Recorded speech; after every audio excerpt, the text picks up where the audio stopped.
मुझे नहीं पता कि मेरे शब्द आपको आपकी रुचि में आएंगे या नहीं, पर मैं कोशिश करूंगी कि मैं आपको रुचि में बनाए रखूं, क्योंकि यहाँ पर मैंने हर एक शख्स के लिए ये एक कहानी है, लेकिन मेरे लिए मेरे जीवन की सबसे महत्वपूर्ण कड़ी का एक थैंक यू मैसेज है। तो प्लीज कोऑपरेट कीजिएगा और सुनिएगा। तो मेरा नाम अभिलाषा सुमन है और इस स्टोरी का टाइटल भी है अभिलाषा। ठीक है, हिंदी से जिनका रिश्ता नहीं है उनको मैं बता दूं कि अभिलाषा का मतलब होता है ख्वाहिश, डिजायर। अब मेरी कहानी की शुरुआत होती है 1993 से।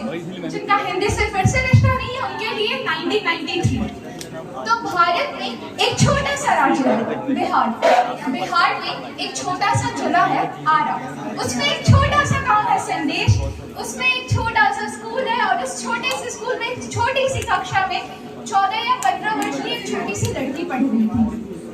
सब्जेक्ट था हिंदी साहित्य और हिंदी साहित्य में कविता पाठन चल रहा था। कविता थी माखनलाल चतुर्वेदी जी के द्वारा लिखी पुष्प की अभिलाषा। आपने सुना होगा।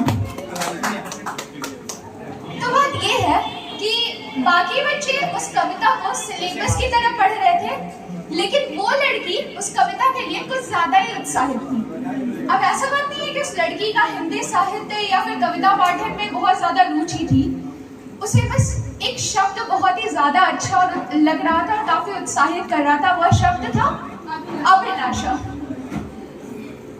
पता है, उसी दिन उस लड़की ने अपने मन में एक बात ठानी कि अगर भविष्य में उसकी कोई पुत्री होगी तो अपनी पुत्री का नाम रखेगी अभिलाषा। अब मैं बता दूं, इससे शायद आपको पता चल गया होगा कि मेरी स्टोरी कहाँ जा रही है। तो ये हमारे लिए टीनेज फैंटेसी होगी या फिर जो हम सब 15-16 साल की उम्र में अजीब अजीब ख्वाब देखते हैं, उस ख्वाब का एक हिस्सा होगा। लेकिन उस लड़की के लिए ये एक बगावत थी, क्रांति।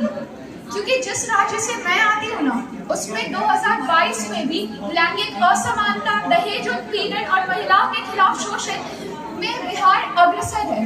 और 1990 के दशक में अगर कोई अविवाहित महिला ईश्वर से करियर के बजाय पुत्री की मांग करती है तो वो अपने आप में बगावत नहीं तो और क्या है।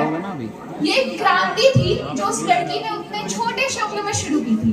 And my mom is not a feminist, neither she is a gender right activist, neither human right activist, not your social cool modern parent. She was just a normal girl. लेकिन और इतनी ज्यादा नॉर्मल कि उन्होंने भगवान से एक ही बेटी मांगी, क्योंकि उन्हें पता था कि एक से ज्यादा का दहेज इकट्ठा करना मुश्किल हो जाएगा।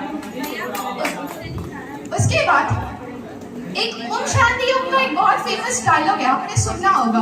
क्या है? किसी चीज को अगर शिद्दत से चाहो तो पूरी कायनात तुम्हें उससे मिलाने में लग जाती है।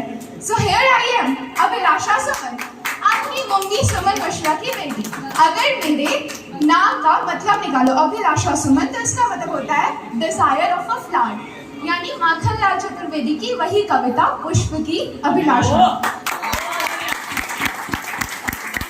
और इसीलिए मेरे टाइटल में है मेरी मम्मी का नाम। और दूसरी बात ये कि आप लोगों में से बहुत सारे लोगों को पता होगा कि मैं कौन सा विश्वविद्यालय अटेंड करी हूँ, माखनलाल चतुर्वेदी राष्ट्रीय पत्रकारिता एवं संचार विश्वविद्यालय। इसी को डेस्टिनी बोलते हैं। लेकिन ये स्टोरी डेस्टिनी की नहीं है, ये स्टोरी थैंक यू मैसेज है। सो मॉम, आपके पास ये वीडियो पहुंचेगा आज, थैंक यू मेरी दुआ मांगने के लिए। क्योंकि जिस भारत में हम रहते हैं, अरे यार एक और बार ट्राई करो, इस बार तो पक्का लड़का ही होगा। आधी लड़कियों का जन्म इसी दिलासे में होता है, लेकिन मेरा जन्म दिलासे से नहीं हुआ था, मेरा जन्म ख्वाहिश से हुआ था, डिजायर से। मैं किसी के ऊपर बोझ नहीं हूँ, मैं अपनी मम्मी की अभिलाषा हूँ। Thank you for desiring.